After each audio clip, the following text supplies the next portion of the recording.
शेतकरी मित्रांनो, तुम्ही पण कोथिंबीर लावलेली आहे आणि कोथिंबीरला पहिले खत टाकायचा विचार करताय, तर हा व्हिडिओ पूर्ण बघा.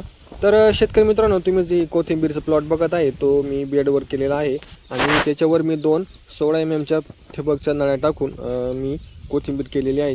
तर शेतकरी मित्रांनो, तुम्ही हा कोथिंबीरचा प्लॉट बघत आहे त्याला आज 16 दिवस पूर्ण झाले आहेत आणि 16 दिवसानंतर मी या कोथिंबीरला पहिले खत टाकत आहे.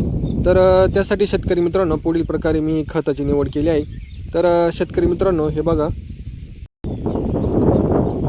तुम्हाला दाखवतो मी आज कोथिंबीरला कोणते खत टाकत आहे. तर शेतकरी मित्रांनो, हे बघा, NPK 24-24-0 हे खत मी घेतलेले आहेत.